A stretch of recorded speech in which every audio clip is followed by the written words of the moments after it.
آج کا ہمارا عنوان ہے حقوق قرآن اور ہماری ذمہ داریاں کیا ہیں۔ امام الانبیاء صلی اللہ علیہ وآلہ وسلم کے غلاموں،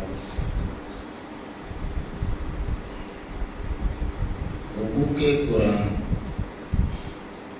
قرآن کے ہمارے اوپر حق کیا ہے۔ جب تک حقوق کا پتہ نہیں چلے گا تو اس وقت تک ہم حقوق کی ادائیگی ہی نہیں کر سکتے۔ اس لیے قرآن مجید چونکہ اللہ کا کلام ہے، اس کے حقوق کا جاننا فرض عین ہے، کیونکہ دین اسلام کی باقی جتنی بھی باتیں ہیں وہ اسی قرآن سے ثابت ہوتی ہیں۔ اس لیے محمد انبیاء صلی اللہ علیہ وسلم کے علماء، تمام امت کے علماء نے لکھا ہے کہ قرآن مجید کے 6 حق ہیں۔ کتنے حق ہیں؟ 6۔ پہلا یہ ہے کہ قرآن مجید کو اللہ کا کلام ماننا۔ دوسرے نمبر پہ قرآن مجید کا ادب، تعظیم و تقریب کرنا۔ تیسرے نمبر پہ قرآن مجید کی تلاوت کرنا۔ چوتھے نمبر پہ قرآن مجید پہ تدبر کرنا، غور و فکر کرنا۔ پانچویں نمبر پہ قرآن مجید کی تعلیمات پر عمل کرنا، اور چھٹے نمبر پہ پھر ان تعلیمات کو آگے امت تک پہنچانا، قرآن کی تبلیغ کرنا۔ تو یہ 6 بڑے حق ہیں، اور یہ صرف مسلمان پر نہیں ہے بلکہ یہ ہر انسان پر ہے، یہ ذہن میں رکھ لیں۔ کیونکہ قرآن مجید صرف مسلمانوں کے لیے رہنمائی نہیں دیتا۔ آپ پڑھ کے دیکھ لیں، قرآن مجید میں آیا ہدی للمتقین، یہ متقین کے لیے بھی ہدایت ہے۔ پھر کہیں پہ آیا ہدی للناس، یہ لوگوں کے لیے بھی ہدایت ہے۔ اور کہیں اللہ نے فرمایا ہدی للعالمین، یہ عالمین کے لیے ہدایت بن کیا ہے۔ اب اس دنیا میں جتنے بھی انسان بستے ہیں وہ کسی بھی مذہب کے ساتھ ان کا تعلق ہے، تو ان کو چاہیے کہ قرآن مجید کا جو پہلا حق ہے کہ قرآن مجید کو اللہ کا کلام مان لیں۔ اگر کوئی نہیں مانتا تو پھر قرآن مجید کے اندر جو چیلنج موجود ہیں ان کا جواب دیں۔ اگر جواب نہیں دے سکتے تو پھر مان لیں کہ یہ کسی انسان کا کلام ہی نہیں ہے بلکہ خالق کے کائنات کا کلام ہے۔ اللہ اکبر۔ وہ چیلنج کون سے ہیں وہ سمجھیں کہ اللہ رب العزت نے فرمایا کہ جو میرے اس کلام کو کلام نہیں مانتا، کلام اللہ نہیں مانتا، تو اللہ نے فرمایا قل فأتوا بعشر سور، پھر 10 صورتیں لے کے آئے۔ پھر ایک جگہ فرمایا قل فأتوا بسورۃ مثلہ، چلو 10 نہیں ایک ہی صورت بنا کے لے آؤ۔ پھر اللہ رب العزت نے فرمایا قل ان اجتمعت الجن والانس علی ان یأتوا بمثل ھذا القرآن، اللہ کے علاوہ جتنی بھی مخلوقات ہے سب کو ملا کے صرف ایک صورت بنا کے لے آؤ۔ پھر اللہ رب العزت نے مزید رعایت دے دی، فرمایا فلیأتوا بحدیث مثلہ ان کانوا صادقین۔ میرے بندو ایک صورت نہیں، اب صرف ایک آیت ہی بنا کے لے آؤ۔ اب اندازہ لگاؤ کتنی رعایت ہے، اور سورہ فاتحہ دیکھیں تو 3 آیات ہیں۔ اللہ فرماتا ہے یار ایک آیت ہی بنا کے لے آؤ۔ امام الانبیاء صلی اللہ علیہ وسلم کے غلاموں، عرب معاشرے میں بڑے بڑے فصحاء علماء گزرے ہیں، اور آقا کریم علیہ السلام کے زمانے میں تو شاعروں کی بھرمار ہوا کرتی تھی۔ بڑے بڑے جو ہے وہ مشاعرے ہوتے اور فصحاء علماء اپنے اپنے کلاموں کو پیش کرتے تھے۔ تو اس دور میں بھی کسی کی یہ جرأت نہیں ہو سکی کہ وہ کلام اللہ کا مقابلہ کر سکے۔ جب قرآن مجید کی ایک آیت کی بات آئی نا، تو پھر چند جو فصیح بلیغ تھے نا عرب معاشرے میں، وہ آقا کریم علیہ السلام کے پاس آتے ہیں اور کہتے ہیں کہ یہ قرآن جسے آپ منسوب کرتے ہیں رب کی طرف، ہمیں صرف 3 لفظوں پہ اعتراض ہے۔ بس باقی یہ ہم سمجھتے ہیں یہ انسان کا کلام نہیں ہے، لیکن ان 3 لفظوں کی وجہ سے ہمیں شک پڑتا ہے کہ یہ انسانوں کے الفاظ ہمیں معلوم ہوتے ہیں۔ وہ کون سے ہیں؟ ایک قرآن مجید میں لفظ آیا کبارا، ایک لفظ آیا وضوا، ایک لفظ آیا اجاب۔ تو ان 3 لفظوں پہ ہمارا اعتراض ہے، اگر آپ ہمیں ان کا جواب دے دیں تو پھر ہمیں بھی تسلی ہو جائے۔ اب آقا کریم علیہ الصلوۃ والسلام نے فرمایا کہ جو سب سے بڑا فصیح و بلیغ بندہ ہے نا، آپ کے خیال میں اس بندے کو لے کے آئے، میں اس کو سمجھا دوں گا بات۔ اگر وہ آپ کو کہہ دے کہ یہ فصیح و بلیغ الفاظ ہیں تو پھر کیا کرو گے؟ اور اگر پیغام مان جائیں گے۔ اب امام الانبیاء صلی اللہ علیہ وسلم کے غلاموں، ایک جو دیہات میں انتہائی بوڑھا شخص رہتا تھا، جو اپنے وقت میں انتہائی فصیح و بلیغ تھا، وہ سارے اسے پکڑ کے لے کے آئے۔ وہ بیٹھنے اٹھنے سے بھی مطلب ہے اس کو دشواری ہوتی تھی، تو آقا کریم علیہ السلام کے سامنے انہوں نے اسے لا کے کھڑا کر دیا۔ تو آقا کریم علیہ السلام نے اسے بیٹھنے کا کہا کہ یہاں پہ بیٹھ جائیے۔ اب وہ جب ایک جگہ پہ بیٹھتا ہے نا، تو آقا علیہ السلام فرماتا ہے نہیں یار ادھر نہیں، ادھر بیٹھ جاؤ۔ اب ادھر وہ بیٹھتا ہے نا تو پھر اس کو فرماتا ہے نہیں یار اس جگہ پہ بیٹھ جاؤ۔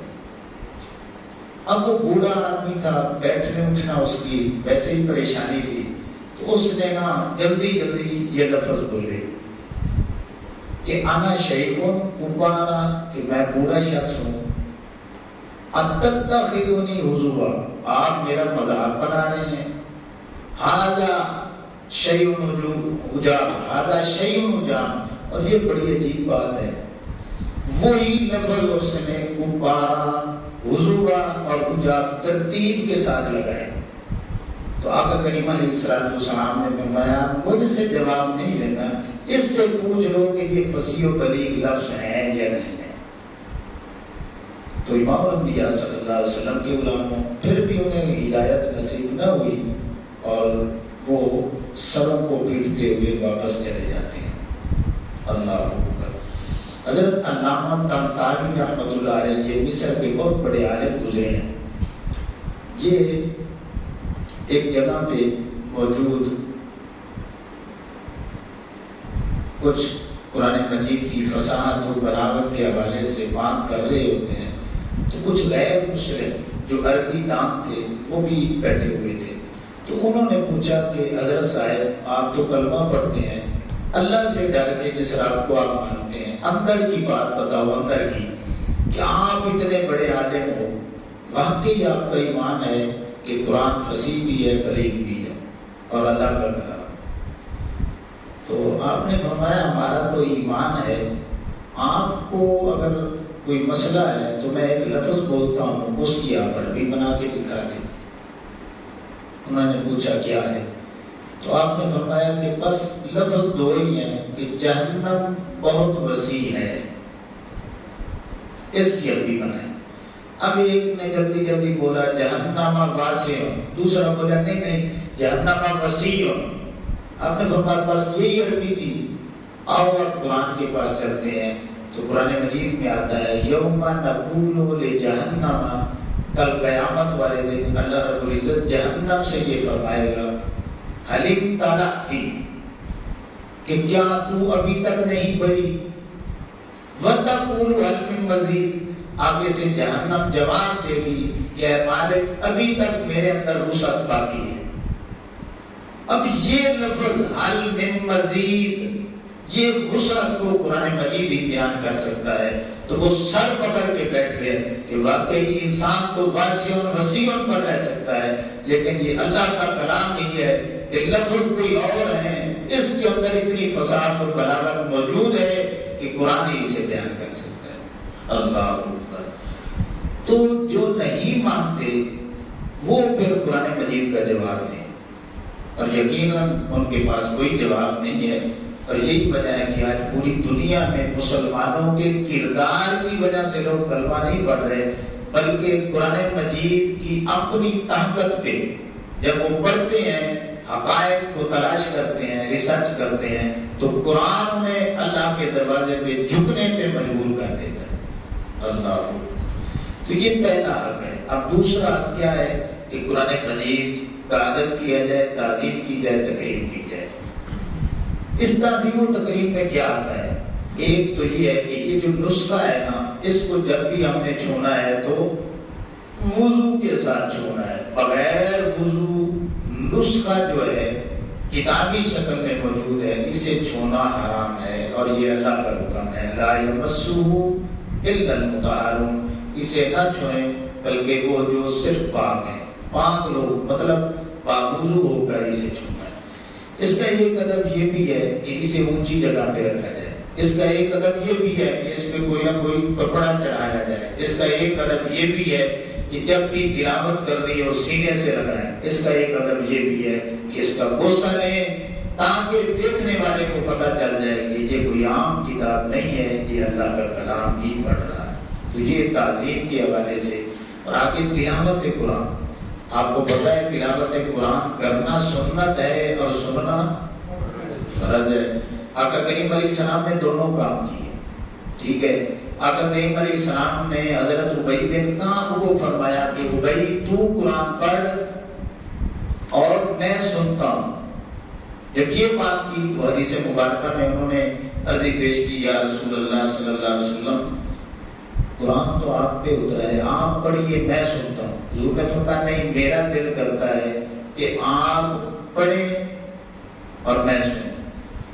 تو آقا کریم علیہ السلام نے جب یہ بات کی تو آگے سے حضرت ابی بن کعب رضی اللہ تعالیٰ عنہ پوچھتے ہیں، یا رسول اللہ صلی اللہ علیہ وسلم آپ کا یہ حکم ہے یا اللہ کا حکم ہے؟